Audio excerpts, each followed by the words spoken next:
With great power comes great responsibility. My content existed because I tried my very hardest to be an absolute and utter realist, especially with uncomfortable truths.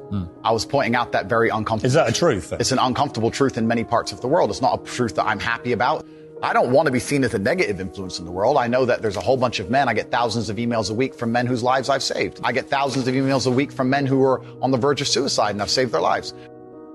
I believe in protecting and providing. I've been misunderstood. I don't want anybody to be offended by anything I say. I want to be a positive force in the world. I don't want anybody to hear what I say and make them feel bad about themselves. I want all people to live righteous and good, whether they're male or female. I think righteous is living true to your heart and knowing that you're doing good by people, not snaking anybody, not lying to anybody. I know I live a very righteous life.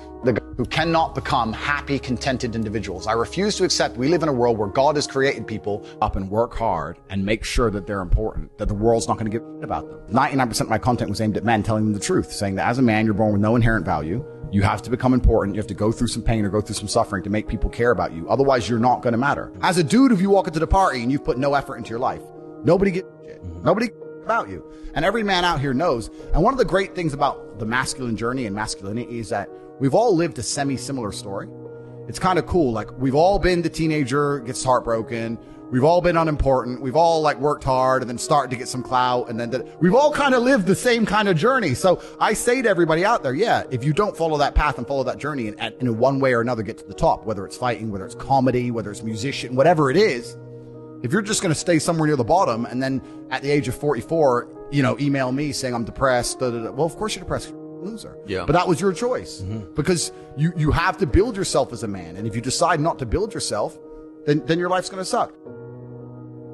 My main message is to resist the slave mind, to understand that every single thing you're being told has an agenda behind it or you wouldn't be told it otherwise, to examine every strongly held belief you have and try and identify where it comes from and why you have it.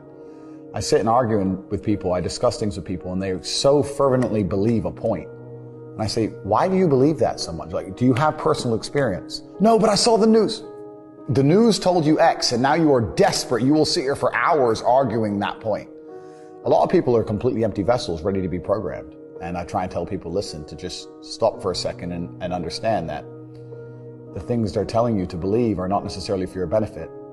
The people who make the rules don't make the rules for the benefit of everybody. They make the rules for the benefit of the people who make the rules of the game. So telling people to resist a slave mind and just be critical thinkers, keep their brain open, pay attention to things, be perspicacious, that's the general theme. And it doesn't matter whether you're left, right, liberal, man, woman, etc. It's just think for yourself. That's the general message. I believe men and women are a beautiful union. I think we're slightly different, but when we work together, we're the most powerful force in the world. And I certainly believe that men and women, when they work together, it's the most beautiful force on the planet. So of course I believe in men and women. Of course I believe in love. Of course I believe in marriage. Of course I believe in family. Okay. I believe in marriage in the traditional sense. I believe a man has a duty to stand up and be a real man. I believe that the problem with the world today that we are facing is that not enough men are sticking to the age-old ways of masculinity.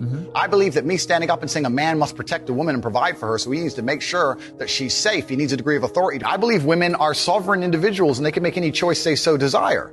I think that it's important that we remember that a man has a duty. I think I certainly in my relationship have a financial responsibility to provide for my woman. My woman would never have to work unless she wanted to because I'm the kind of person who works hard enough. And I'll make another point that needs to be said. The number of women who have stood up and stuck up for me is ignored. Thousands of women are making videos saying, I've met Andrew Tate, he's such a nice guy. I wish I had a man like Andrew Tate who felt responsible to protect and provide for me. You know what? I do belong to my husband. That's why I married him and I love him. We ignore the thousands of women who stood up and stood by me and said everything I said is true. This is that there's a large contingent of men who still want to make money, go to the gym, be strong, drive a fast car, be traditionally masculine, and don't want to be shamed for that. And I believe that feeling depressed is real. I don't believe depression as a clinical disease is real. No. I think PTSD is very real. Unfortunately, I have some friends who suffer from that. I know that feeling depressed is real. I believe that the number one power you have against these things are trying to take control of your own mind and affecting your own life. I believe that it's not healthy to hand over all your power and believe that depression is an outside disease that you can't affect. I know that when I've had difficult periods in my life, and also many of my friends, like I've said, suffer from PTSD and been through terrible things. I've lived a very difficult life, and I know people who have. that the things that made them feel better is when they woke up and said, you know what, I'm not going to allow this to damage me anymore. I'm going to take responsibility. I'm going to get up and I'm going to fight this as hard as I can. If someone comes to me and says, I'm clinically depressed or I feel very, very sad, I would say the first thing you need to do is stop accepting the identity of a clinically depressed person. Stop accepting you have no control over this. And what you need to do is stop identifying that way, and let's work together to try and fight against it. A lot of people who are clinically depressed are suffering with something in their life, and if you fix the problem in their life, perhaps they won't feel depressed anymore. The thousands of people who have emailed me saying, my doctor told me I was clinically depressed, and it's a disease that I have got in my brain and I can't be fixed. And I started listening to you, and I realized that that's not the case, and I can fix my own life, and you're the only person who has ever helped me. I believe feeling depressed is real.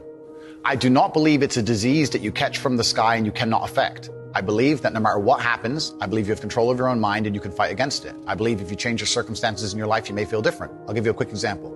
I had a guy who emailed me saying he was clinically depressed and he was going to kill himself. I obviously am not a psychiatrist, I'm not a doctor. I told him, because I replied to my emails. I said, have you been to a psychiatrist? He said, yes, I'm clinically depressed. I've been on these pills, this amount of time. I'm on antidepressants, it doesn't work. I said, I don't know what to say to you besides this. And he said he lost his girlfriend, that's why I became clinically depressed. I said, listen, go to the gym, get a six-pack first. Once you've got a six-pack, email me again. If you still feel like killing yourself, I don't know what else to say to you. But I'd say, strong body is a strong mind, go train. He went, he started sending me progress pictures, emailing me him getting in better shape, and eventually got a six-pack. He's now a professional bodybuilder. And he said, I can't believe I was considering that. I feel so much better, etc. The doctor who was telling him he was clinically depressed and couldn't cure it, he started taking control of his own life, and now he felt better. That if somebody has depression of any kind, whether it's clinical, whether it exists or not, whether they feel depressed or not, whatever, that taking control of their life, taking personal responsibility, and working hard is always going to be the positive, best thing they can possibly do for their life going forward. How positive is it? Them. Of course, money can't buy happiness. I agree. But money is the third most important thing in the world. First is your health, because you have nothing if you're going to die.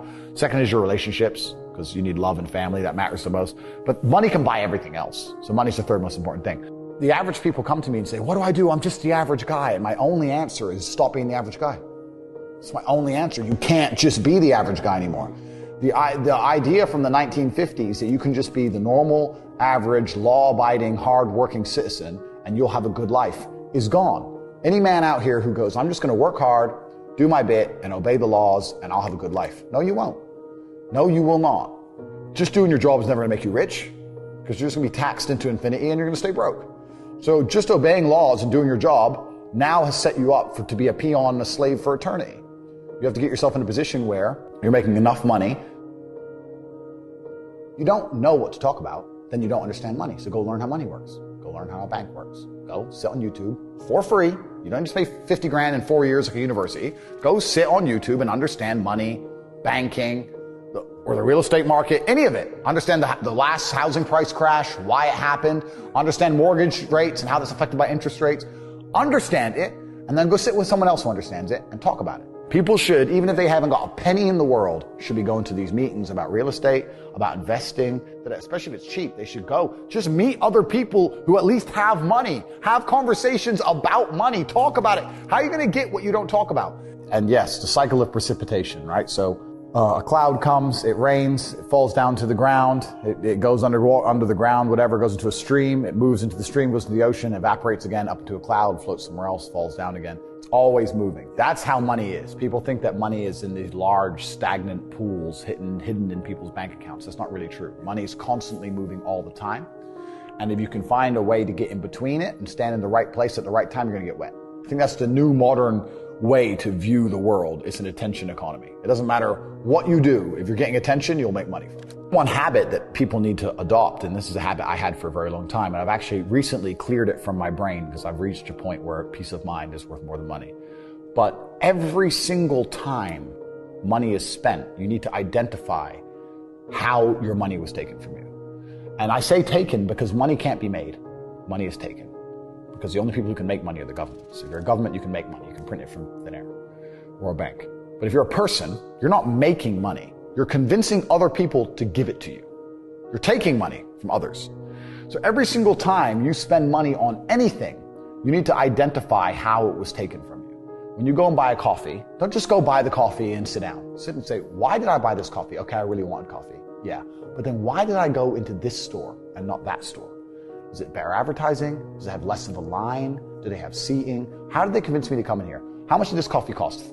6 quid. What's the profit margin on that? probably £5.50, £5.80 probably by the time. The cup probably costs more than the coffee. The coffee is just water. How did they convince me to spend £6 in this place? And when you sit there and analyze and you all start to learn little lessons about business, you'll learn about the importance of the signage. You'll learn about the importance of there being no queue. Yeah. So that if you ever run a business, I say with my business, my people all the time, faster. All the time, quicker. Yeah. Like I have a couple businesses that are physical. I'm like, I don't want to see a line. I don't want it to see empty because it looks bad. So when there's lines, you work fast. When we're down to 1 or 2 people, you take your time, you talk to the customer. Right. You keep it so there's like always one person at the thing. Like manage the line. Like people don't think about this stuff. No one's going to sit and wait in a long queue. Maybe some idiots will, but people like me won't. We got shit to do, right? My time's worth money. I'm not going to stand and wait in a line. So you have to identify how your money is taken from you. If you start doing that with every single time you spend anything ever, you're going to start to identify business opportunities, and you're going to sit there and you're going to have coffee and you're going to go, you know what? They could have sold cake and they didn't. Could I outcompete this place? Let's imagine I had the money to start a coffee shop right next door. How would I outcompete them? Well, I'd have cake because they don't have cake. Also, most people in here are businessmen. And the guy serving some dude. No, we need a cute waitress. His ass is fired. We need a chick. Put a chick here, put some cake in. Financial Times, there's business people in. People don't even think about this stuff. They don't use their brain ever. They don't ever look around and realize how they're spending their money. They don't look around and look at which businesses are successful. They don't look around and pay attention to anything. They don't look at the world and all the things that are happening and how it can benefit them. None of it. They don't look at any of it. They're too busy following the circus. This is why it's clown world. I was walking to college with a couple of my friends, and a Ferrari drove past. And I said, bro, you see that? And he goes, yeah, what about it? I said, doesn't that piss you off? I must be about 16. He goes, why? So this dude has 400 G's for a car, 400 grand. I'm walking 4 miles to college because my mom hasn't got any car. He has 400 grand. Do you think he works a job? Do you think he's behind a counter somewhere? He knows something about the world that I don't know. And they were like, well, he's rich. I'm like, yeah, I know. I didn't say he wasn't rich, dummy. I'm saying he knows something about the world I don't know. And I was intrigued and it angered me. I couldn't sleep for weeks. I was pissed off. Every time I saw somebody with genuine money, I understood that everything I was being told and taught and they were trying to make me believe just simply wasn't true. I was like, none of these people are getting these things by following the path that the system is trying to make me follow. And everybody intrinsically knows this. If you go to if you're at a BP, you're at a petrol station, and I pull up in my Lamborghini, nobody goes, wow, he went to school. Yeah. He studied hard. And they do that because they know that the easiest way to amass wealth is to break the rules, because the rules are not designed to allow most people to make money. You can make money within the rules, of course you can. But most people don't. Most people who follow the path work, consume, die. That's it. So I always knew the same thing as you, and I knew there had to be another way. I knew that just working for money was a paradigm that wasn't true. And then you understand making your money work for you, and you understand delinking your time for money. Yeah. You start learning to understand these things, but eventually you build a system and you build an ecosystem like me. I have 60 or 70 people work for me all around the world, and things just happen and money just kind of appears as long as everything's well organized. I mean, in my experience, like imagine if I didn't have all this money and I had to go get a job again, I'd get a sales job because I've always been a salesman. And I think that's a very important life skill to have, to be good at sales and to deal with the stress and have a commission-only environment. But I don't know if they even teach sales in university. Yeah, it's all garbage. They don't teach anything important. They just teach anything. They teach things that are going to keep you inside the slave mind. And they want you to go to school and then go to college and then go to university and get in debt. And you have to be in debt so that now you have to work. And you're working and you're in debt, and then they want you to take on more debt if possible in the form of a mortgage, which a lot of people do, which we can talk about because I know you're the property guy. Yeah. And then you're in debt now, and once you're in debt, you can't really quit your job, and it's very difficult for you to leave the country. And now they can hold things over you. That's the goal. It's all about control mechanisms, and the system is very well designed to make sure that people are conditioned to obey. It's very hard for the average person to say no to anything. Unless you have millions and millions and millions of dollars, it's very difficult to even have an opinion on subjects.